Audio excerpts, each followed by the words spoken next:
तो हमने कहा था कि रामलला हम आएंगे, मंदिर वहीं बनाएंगे। हमने रामलला का भव्य मंदिर बनाने का आधारशिला हमारे देश के यशस्वी प्रधानमंत्री नरेंद्र मोदी ने रखा है, वो निर्माण की तरफ अग्रसर है। अब काशी और मथुरा हमारी प्राथमिकता में है। भारतीय जनता पार्टी प्रदेश की जनता का विश्वास जीतने में कामयाब है और यही लक्ष्य हमें 2022 का मार्ग प्रशस्त करेगा। हम फिर पूर्ण बहुमत से आएंगे। जो भी कठोर निर्णय मोदी जी ने लिया है वो कतई पीछे कदम नहीं खींचेंगे, इतना मुझे विश्वास है।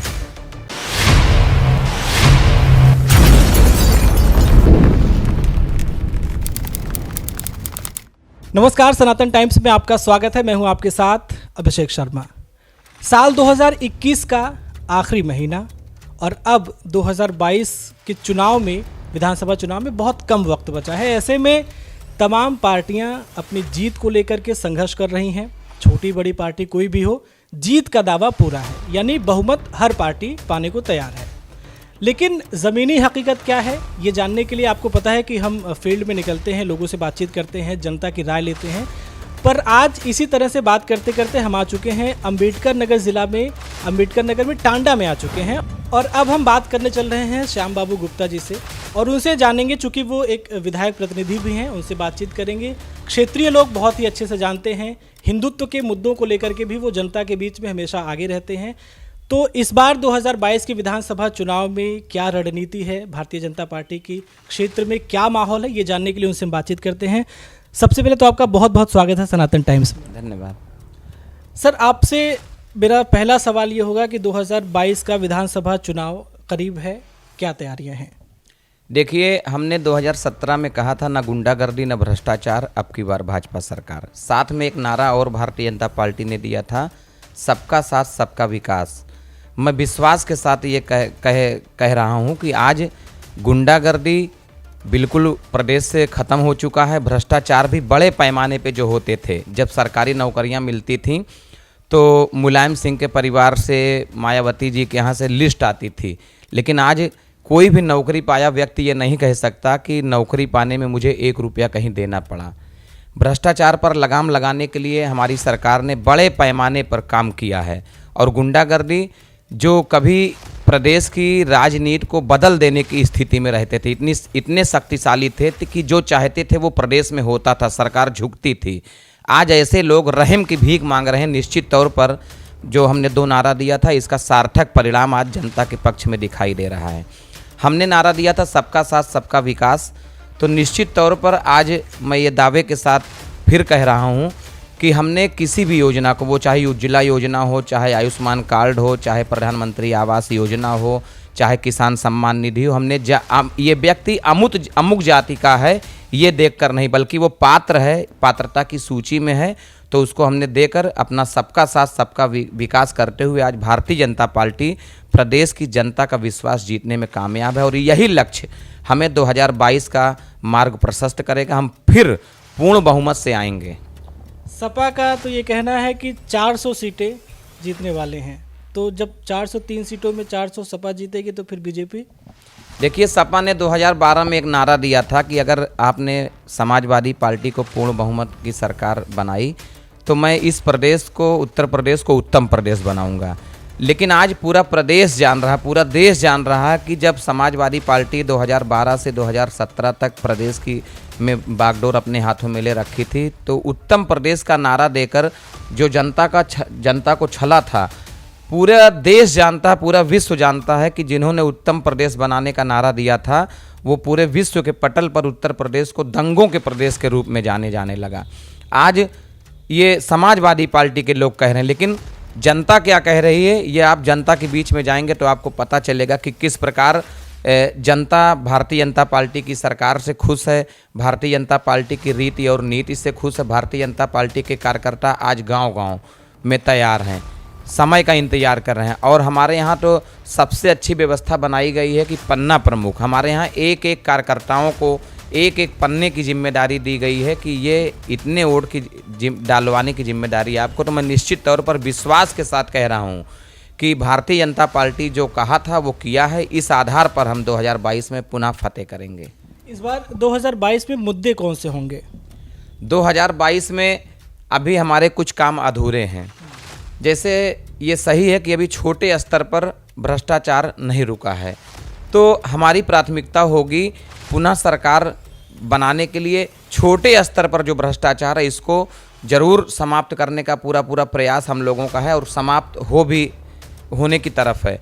भारतीय जनता पार्टी ने अपने प्रमुख मुद्दों में जो, क्योंकि भारत धार्मिक प्रधान देश है, तो हमने कहा था कि रामलला हम आएंगे मंदिर वहीं बनाएंगे। हमने रामलला का भव्य मंदिर बनाने का आधारशिला हमारे देश के यशस्वी प्रधानमंत्री नरेंद्र मोदी ने रखा है, वो निर्माण के तरफ अग्रसर है। अब काशी और मथुरा हमारी प्राथमिकता में है। हमने एक नारा और दिया था, जब हम धारा 370 समाप्त करने की बात करते थे तो विपक्षी कहते थे कि धारा 370 समाप्त हुई तो देश में खून की नदियां बहेंगी, लेकिन आज गर्व के साथ प्रत्येक कार्यकर्ता ये जाके आम लोगों से वार्ता कर रहा तो लोग कहते हैं कि हमारे देश के यशस्वी गृह मंत्री अमित शाह जी, जो 70 साल का वह कोढ़ था, वह मात्र 70 सेकंड में संसद के अंदर ये कह के ख़त्म कर दिए कि आज से धारा 370 समाप्त। विपक्षी बिल्कुल अचंभा रह गए कि धारा 370 कोई इतनी छोटी चीज़ थी क्या कि वो आए और एक पोटली खोले और उन्होंने कहा धारा 370 समाप्त। तो निश्चित तौर पर हमारी सरकार पद पैसा प्रतिष्ठा के लिए नहीं, हम लोग भी राजनीति करते हैं पद पैसा प्रतिष्ठा के नहीं, बल्कि भारत माता के पुराने खोए हुए गौरव को पुनः प्रतिष्ठित करने के लिए हम सभी राजनीति करते हैं। और आज भारतीय जनता पार्टी देश धर्म समाज से जुड़े प्रत्येक विषयों के निस्तारण की तरफ अग्रसर है। मैं इस बात का विश्वास दिलाता हूं कि हर स्तर पर देखा जाए तो आज जनता खुश है, और जनता, वो राष्ट्र स्तर का मामला हो, स्थानीय मामला हो, विकास का क्षेत्र हो, तो सब स्तर पे जनता खुश है। जनता खुश है, लेकिन जो किसानों की नाराज़गी है, हालांकि जो 3 कृषि कानून थे वो वापस ले लिए गए सरकार की तरफ से, तो जो ये किसानों की नाराज़गी है वो अभी भी धरना प्रदर्शन पर बैठे हुए हैं। इसको लेकर के क्या रणनीति है, क्या ये विधानसभा चुनाव पर असर डालेगा क्या? देखिए, किसान जान रहे हैं कि वो रैली क्यों हो रही है, क्योंकि टिकैत साहब का एक बयान आया था कि अगर कृषि कानून वापस भी होता है तब भी हमारा धरना जारी रहेगा। और किसानों के धरना में भारत तेरे टुकड़े हों, इंशाअल्लाह इंशाअल्लाह, खालिस्तान जिंदाबाद, ये नारे लगाने का कोई औचित्य नहीं बनता। अगर किसानों की समस्याओं को लेकर वो धरना होता तो मुझे लगता है ये सब जो तमाम तरह के नारे लगाए जा रहे हैं, देश विरोधी नारे लगाए जाते, वो न लगता किसान अपनी बात कहते। लेकिन आज किसान निश्चित तौर पर देखा जाए, हम लोग तो गांव में भ्रमण करते हैं, तो कोई किसान सरकार से नाराज़ नहीं है। क्यों? क्योंकि किसानों को जब किसानी करने की बारी आती थी तो वो महंगे ब्याजों पे लेकर, साहूकारों से पैसा ब्याज पे लेकर अपने तमाम संसाधन उपलब्ध करवाते थे। लेकिन आज भारतीय जनता पार्टी की सरकार ने किसान सम्मान निधि के माध्यम से वर्ष में 3 बार 2-2 हज़ार रुपया भेजकर उनकी तमाम दुश्वारियों को दूर करने का काम किया है। तो किसान कहीं सरकार से नाराज़ नहीं है और किसान भारतीय जनता पार्टी के साथ हैं। अच्छा, किसान नाराज़ नहीं है, लेकिन जो बिल वापस किया गया, जो कानून थे उसको वापस कर लिया गया, तो इसको लेकर के जो भारतीय जनता पार्टी के सपोर्टर हैं या जो इसके पक्ष में थे या जो किसान खुश हैं, फिर उनके लिए तो गलत हो गया।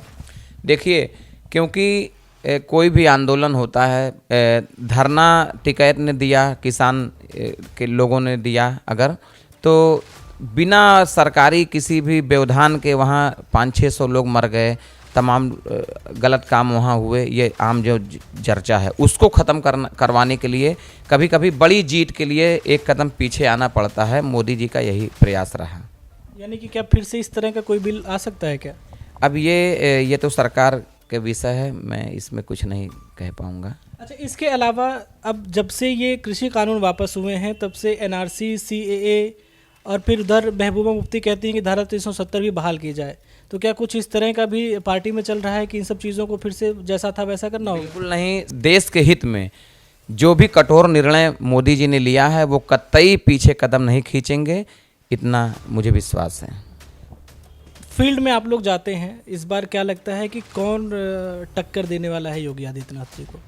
देखिए, भारतीय जनता पार्टी के टक्कर देने की स्थिति में कोई पार्टियां नहीं हैं, क्योंकि भारतीय जनता पार्टी ने इतना काम जनता के हित में, देश के हित में, अंतर्राष्ट्रीय स्तर पर अपने देश और प्रदेश को इस तरह से स्थापित कर दिया है कि अब इनके टक्कर में कोई है नहीं, कोई हमको टक्कर नहीं देगा। अखिलेश भैया का क्या हालचाल? अखिलेश भैया तो समझिए झूठ की रसरी भर के तमाम गलत तरीके से मामला फैला के लोगों को अपने पक्ष में करने का प्रयास कर रहे हैं, लेकिन वो नाकामयाब रहेंगे। क्यों? क्योंकि 2012 में जो उन्होंने नारा दिया था वो नारा बिल्कुल सफल नहीं हुए। उसमें उसी से ऊब कर जनता 2017 में पुनः भारतीय जनता पार्टी को स्थापित किया था उत्तर प्रदेश में, और भारतीय जनता पार्टी को पुनः जनता चाहती है। असदुद्दीन ओवैसी इस बार यूपी के चुनाव में हैं, तो क्या लगता है कि वो बीजेपी को फ़ायदा पहुंचाएंगे या नुकसान पहुंचाने वाले हैं? देखिए, बीजेपी को फ़ायदा पहुंचाएं या नुकसान पहुंचाएं, लेकिन प्रदेश की, देश की जनता इस समय जाग चुकी है। वो क्या सही है क्या गलत है उसका निर्णय लेने में वो अपने आप में सक्षम है। और मुझे लगता है कि प्रदेश में ओवैसी साहब आए ज़रूर हैं, लेकिन वो जिस प्रकार धार्मिक उन्माद फैलाकर अपने पक्ष में लोगों को करना चाहते हैं उसमें नाकामयाब होंगे। प्रदेश की जनता, देश की जनता अब जाग चुकी है। सही क्या है, गलत क्या है, वो निर्णय लेगी। कितनी सीटें इस बार आपको लगता है, क्षेत्र में आप निकलते हैं, सारी चीज़ें जनता से मिलते हैं, क्या लगता है कि कितनी सीटें लगभग इस बार भारतीय जनता पार्टी की जो सरकार बनी थी 2017 में, उससे अधिक सीटों को लेकर हम पुनः सरकार बनाएंगे। तो ये एक बिल्कुल क्लियर कट बात थी कि इस बार फिर से भारतीय जनता पार्टी सरकार बनाने वाली है। हालांकि अभी थोड़ा वक्त ज़रूर बचा है, जनता का मूड बदलने में टाइम नहीं लगता है। जिस तरह से कृषि कानून वापस किए गए हैं उसको लेकर के ये माना जा रहा है कि जो किसान नाराज़ थे, ऐसा कहा जाता था कि ये विधानसभा चुनाव को प्रभावित करेंगे, उस पर भी भारतीय जनता पार्टी ने एक मास्टर स्ट्रोक चला है। तो हो सकता है कि इस बार भी भारतीय जनता पार्टी बहुमत से सरकार बनाए। जो कुछ भी होगा हम आपको अपने इस चैनल के माध्यम से ज़रूर बताते रहेंगे। आप बने रहिए हमारे साथ, आप देखते रहिए सनातन टाइम्स।